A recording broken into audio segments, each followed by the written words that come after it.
The last couple months were a pretty wild time for me to be in the Square Enix mood, and funnily enough, a Kingdom Hearts mood at that. To put things into context during this time, Sephiroth is now in Smash Bros, Melody of Memory has been out for a while, and it's actually pretty fun. I'd recommend checking it out. So I figured what better time for me to dedicate an entire video to the franchise. I've been revisiting the games through the 1.5, 2.5 remix, including a whole back catalog for me to dive into. I spent a great chunk of time on the first game in the series, so allow me to throw my hat into the ring. This is gonna make for a fun, interesting watch.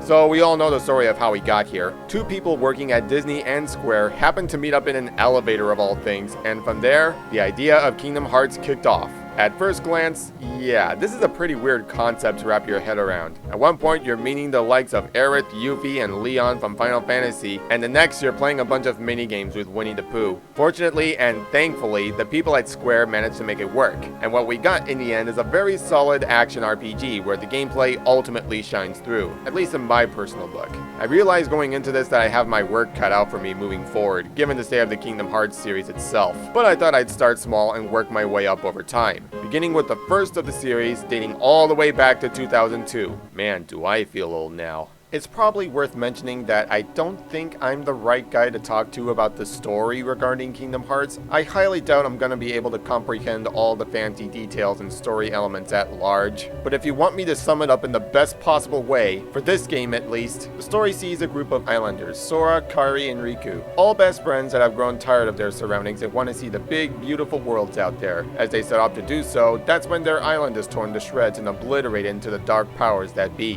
While all this is going on, in Plot B, we see Mickey Mouse is nowhere to be found as he left to investigate said dark powers above. So Goofy and Donald Duck set out to find their king, but not before running into Sora, who now holds the key they need to put things in order, this being the Keyblade. Reluctant at first, but soon becoming friends over time, Sora tags along with Donald and Goofy as they make their way through many worlds, fight off a bunch of Heartless on the way, and restore the worlds to their rightful being, sealing up every keyhole they come across, and set forth to meet up with those they've lost along the way. Yes, I know. None of this probably makes sense to any of you, I'm sure. You're gonna have to trust me when I say it gets a lot deeper than I'm making it seem, and I leave that to more competent YouTubers to fill you in on the plot in great length. All you need to know is that if and should you be able to make sense of everything going on in this crazy world, that's when things start to become second nature to you, like how Heartless are formed from those who lost their hearts. For what it's worth though, I'm totally on board with what's being presented here. There was a point in which Square wanted Mickey to be the lead, Disney rooted for Donald. None of these really clicked, hence why Sora came along.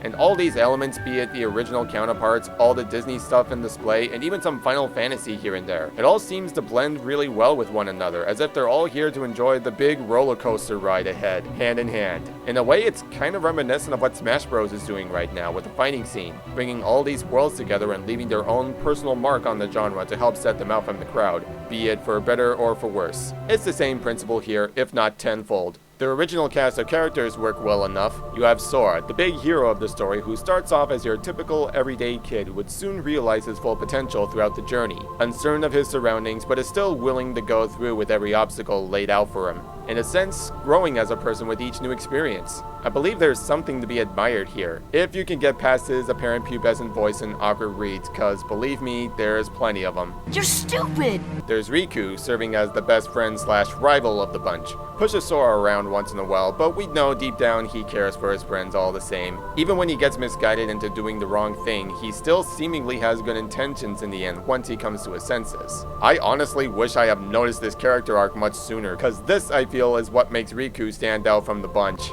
Kairi is an interesting case. It's always debated as to what story purpose she serves from game to game, and I bet many would argue there's no need to have her here as she hardly does anything throughout the story. Me, on the other hand, I get the feeling they've yet to reach her full potential, at least in this game specifically. But overall, I saw her as the driving point of both Sora and Riku's quest to reunite with one another. She's down to earth, friendly, a sweet and caring soul, and shows the utmost support to her pals when they need it. Furthermore, I've noticed they're setting it so she and Sora becomes the closest of relationships, and this speaks volumes moving forward. Here though, it's a pretty nice start. I just always find myself wishing they'd end up doing more with her. In due time though, she'll get there. Meanwhile, on the Disney side of things, everybody plays a specific role of which I find absolutely believable. Donald and Goofy being the king's most faithful servants I'm totally down with. Maleficent being the lead behind the villainous gathering makes perfect sense to me. And with every passing world you come across, while they're all loosely based on their source material, meaning we're going to be seeing some scenes inspired by the movies they're based on, there's also some original story elements going on at the same time. Deep Jungle, for instance, sees how Sora manages without the two he'd start to see as close companions, and upon meeting up with them, patches up their heated tension once all said and done. The first true test of their friendship right here. Monstro brings forth an ongoing struggle between Riku and Sora, this being carried over from stage to stage as the game progresses, essentially bringing to light how Maleficent's influence has rubbed off on Riku, bringing him to almost antagonistic levels when it comes to encountering Sora, both having the same goal in mind but having different ways of going about it. All of this eventually comes full circle once we get to the penultimate Hollow Bastion. By this point, Riku gets straight up possessed by the master who's really pulling the strings through this entire charade. Enter the Seeker of all Darkness. I am Sam? Yeah, let's go with that. This man who's been studying the ways of the Heartless and is out to seek what lies beyond the door to Kingdom Hearts. And yes, that is what this game basically leads up to. Maleficent was just another pawn in the big bad scheme, having the same exact goal carried out. Finding all the keyholes and gathering the Princesses of Heart, consisting of a majority of Disney princesses and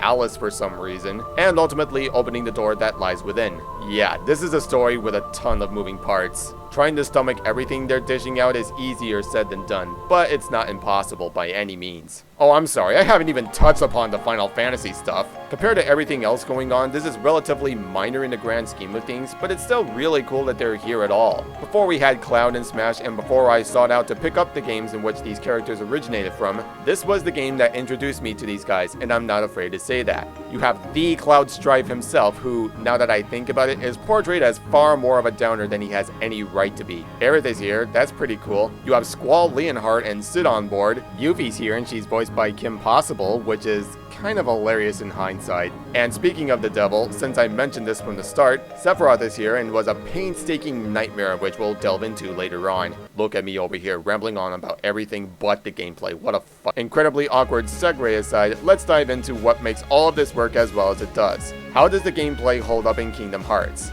Simply put, anyone who's familiar with RPGs is easy to pick up on how the formula goes. You travel through worlds, fight some enemies along the way, leveling up as you go along, and equip all sorts of items you find throughout your adventure. Interestingly, Kingdom Hearts falls into the category of games that determines how you level up as soon as the game starts. You get 3 items to pick right out of the gate: the sword, the staff, and the shield. I always went with the staff because I'm the type of player that relies on my magic to get me through almost any situation I come across. You also get a personality quiz, and this is where your leveling up takes effect. For example, I'm afraid of getting old, I want to be strong in life, and I value friendship more than anything. This guarantees I level up at a nice and steady pace, which is always how I felt it should be. Briefly touched upon this earlier, but Heartless serve as this game's enemies. You deal with them by swinging your giant key in their face using all sorts of magic in your arsenal, varying between fire, ice, thunder, gravity, wind power, the whole 9 yards. You can also cure yourself to restore health if these guys are giving you trouble, which I believe is the better alternative to the items you find throughout the game. You get to pick all sorts of potions, ethers, and elixirs. It wouldn't hurt to have these as a backup plan either way, especially if you're carrying elixirs. Trust me, it's going to make a difference later on in the game.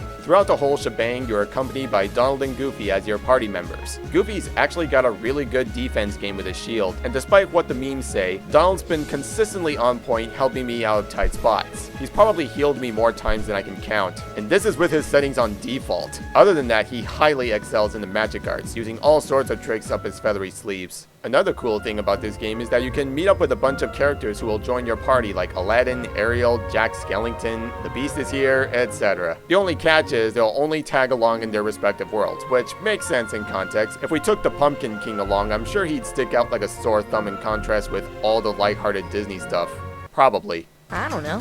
Perhaps the biggest downside is you're gonna have to switch Donald or Goofy out for one of these guys, as while you're a team of 4 for the time being, the game can only handle up to 3 members at all times, which I imagine would be pretty annoying when you come across a Trinity mark and think, oh yeah, I gotta have both my boys here for this. Speaking of, these are little symbols you'll find scattered throughout the world you play through. You start off with blue Trinities, in which you stomp on the ground and something cool happens. You'll usually get items or treasure chests out of it, so look out for these things when you can. Other marks include red, where you basically simply bombard each other to break a wall down or enter secret pathways. Green sees you climbing on top of each other like a human totem pole, yellow has you pushing heavy objects out of the way, and white is where everyone unites by linking their weapons together, all unlocked in this exact order. There are also Dalmatian puppies you need to gather by finding them in treasure chests, each containing 3 at a time. And man, isn't it entirely wholesome to see these puppies once you meet up with them in the house they live in? Makes coming back here all the more worth it, especially if you're going out of your way to find them all. In standard gameplay, Sora can jump, attack, and interact with most things all around him. Throughout the course of the game, you'll earn special abilities by leveling up or making progress throughout the journey. These abilities include a high jump, being able to glide, not unlike a certain purple dragon I adore, and some awesome combo finishers and attacks. Things like Ars Arcanum, Ragnarok, and especially Strike Raid are great for combat and will help you deal with enemies and bosses right when you need them.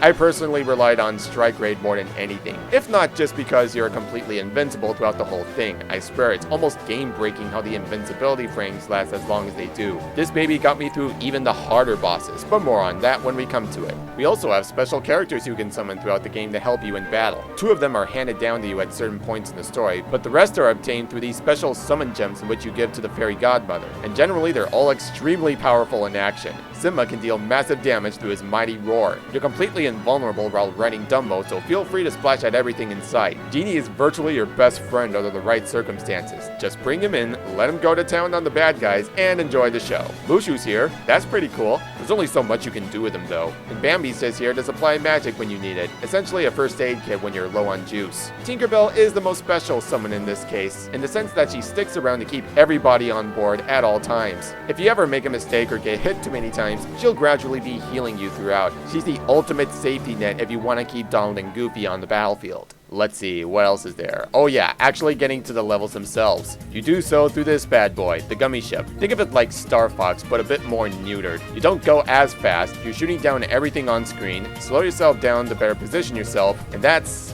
basically it. You can also customize this thing if you so well desire, which I eventually did, and the end result is what you're seeing right now.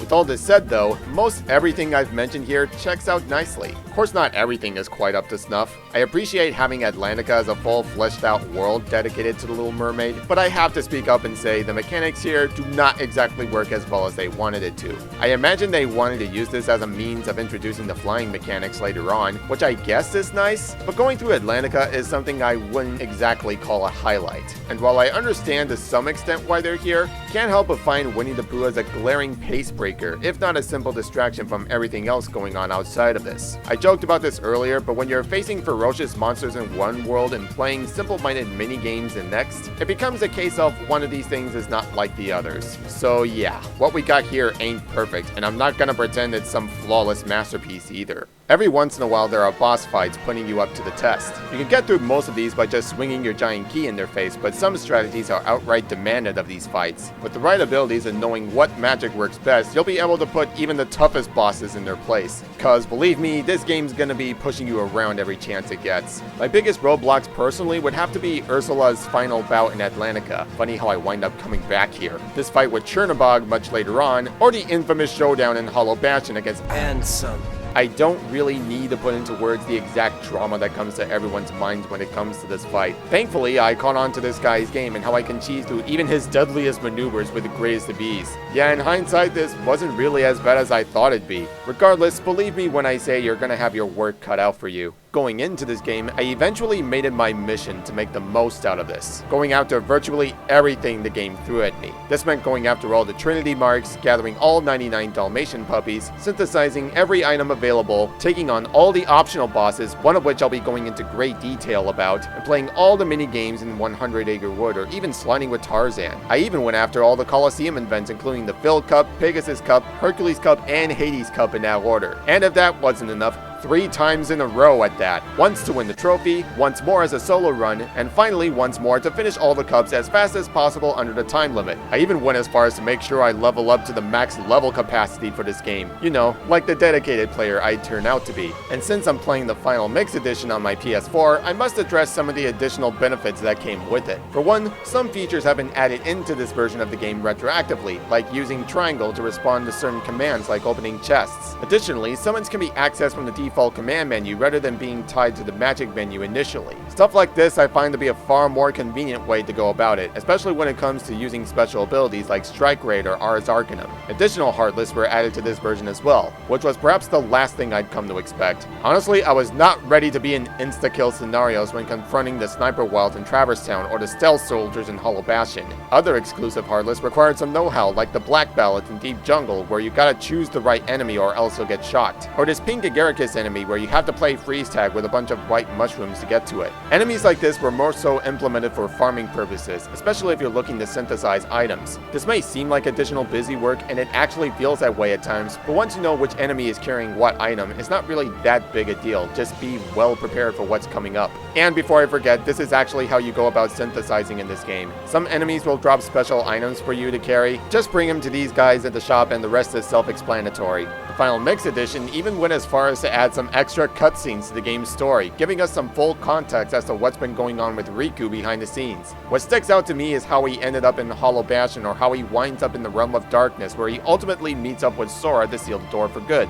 It really helps to add to that extra layer of Riku I never would have even known was there to begin with. Some additional weapons have been added to the game as well. Stuff like Save the Queen for Donald or Save the King for Goofy I swear were new to this game, as some of these weapons I've never even encountered in the original release. Probably to add some more variety, I assume, but the novelty here is pretty nice for sure. But the thing that sticks out to me the most was the inclusion of a special secret boss. I could take on any of these optional bosses at any time, but I always chose to save them for when I get to the final rest. From the original release, we have Phantom and Kurt Ziza, the latter of which required some serious strategy and knowing when to utilize your magic, because this guy loves taking that command away from you every other phase. The Phantom is where I realized I was realistically worrying over nothing, since magic-induced fights have really grown on me through the course of the game. The catch here is knowing when to stop the clock, otherwise you'll actually lose your party members for the rest of the fight. But here I basically got this one in the bag. Ice Titan was an absolute beast. Pun not intended here, I apologize. And a worthy opponent, all things considered. One of which you'll struggle with for sure, but in another sense, I think the difficulty of this fight is what kind of makes it more exciting in retrospect.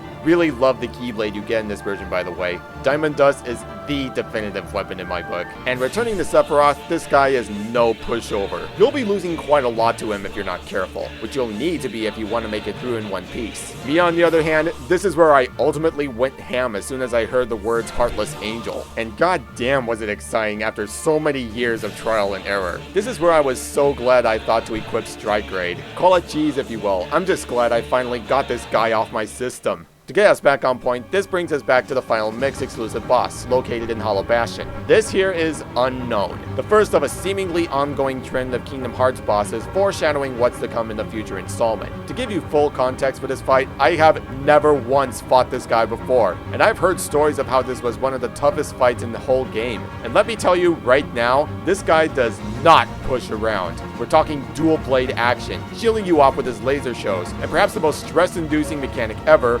actually messing with your command menu. This here is the worst the fight ever got, always putting me on edge whenever he grabs me and I accidentally hit shock when I want to release. And here's the funny thing, for a boss I have never encountered before, I actually ended up taking him down in one single try. Of course I relied on gravity to stun lock him and brought in Tinkerbell on the off chance I slip up, but I went in, gave it my best shot, and came out as proud and triumphant as I'll ever live to be.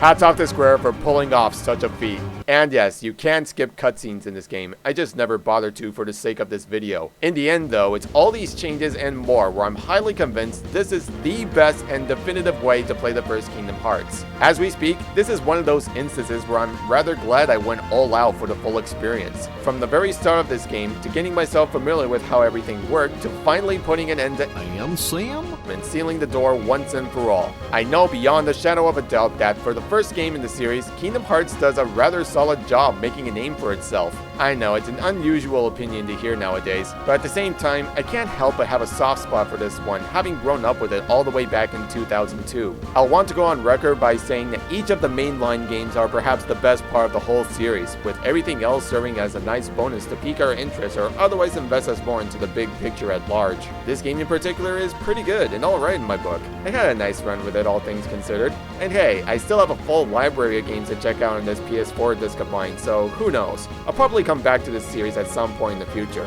Thank you all so much for watching. Be sure to like, comment, subscribe if you're interested in what I have to offer. This is Dan signing out, and I'll see you guys next time. Catch you then.